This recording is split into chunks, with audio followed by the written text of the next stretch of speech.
আদানির আমদানি চারিদিকে কানাকানি। শ্রী গৌতম আদানি দেশে বিদেশে অভিযোগের মুখোমুখি হয় তার বাণিজ্য সংস্থা। অন্যদিকে তিনি আবার প্রধানমন্ত্রী নরেন্দ্র মোদীর কাছের লোক। আর এ তো আমরা জানি যে কাছের লোক মানেই কাজের লোক। এখন কে কার কাজে আসছে এটাই বড় প্রশ্ন। বলবো সে কথা, কিন্তু তার আগে বলি, এলআইসি করেছেন আপনি? আপনি আপনি করেছেন এলআইসি? আপনাদের মধ্যে অনেকেই বা কেউ না কেউ তো নিশ্চয়ই করিয়েছেন। কিন্তু আপনারা কি জানেন নরেন্দ্র মোদীর ঘনিষ্ঠ শিল্পপতি গৌতম আদানির সংস্থায় 5,000 কোটি টাকা বিনিয়োগ করেছে রাষ্ট্রায়ত্ত বীমা সংস্থা লাইফ ইন্স্যুরেন্স কোম্পানি বা এলআইসি? আর সেই সিদ্ধান্ত নিয়েই তোপ দেখেছেন বিরোধী দলনেতা রাহুল গান্ধী। তার অভিযোগ, ঘুরপথে আমজনতার টাকা আদানিদের পকেটে ঢুকছে। ভোপালের দলীয় সমাবেশে রাহুলের আরও অভিযোগ, ভারতের সিমেন্ট থেকে ডিফেন্স সব জায়গাতে আদানিদের একচেটিয়া রাজ চলছে। সত্যিটা কি?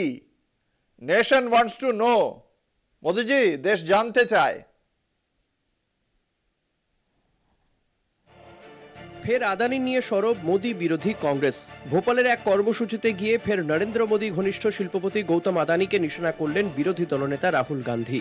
এবার তাঁর অভিযোগ, ভারতের সিমেন্ট থেকে ডিফেন্স সর্বত্রই আদানিদের একচেটিয়া প্রতিপত্তি নিয়ে। डिफेंस की इंडस्ट्री देखो, वहां आपको अदानी दिखेगा। छत्तीसगढ़ में माइनिंग देखो,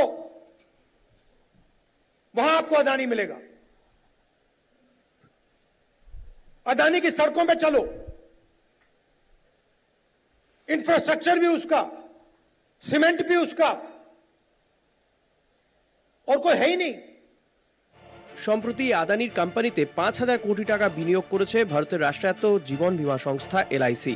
ভারতীয় জীবন বীমা নিগমের বিনিয়োগ করা সাধারণ মানুষের টাকা যেভাবে আদানির সংস্থায় ঢালা হচ্ছে আর তা থেকে লাভের অঙ্ক পাচ্ছে আদানি, তা নিয়েও কটাক্ষ করতে ছাড়েননি রাহুল গান্ধী।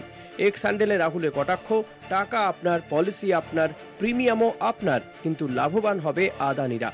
আসলে আমজনতার টাকা যে রোজ ঘুরপথে আদানিদের মতো কিছু সংখ্যক ব্যবসায়ীদের হাতে তুলে দেওয়া হচ্ছে, সে কথাই বারবার প্রকাশ্যে এনে মোদী সরকারের নীতিকে নিশানা করছে প্রধান বিরোধী দল কংগ্রেস।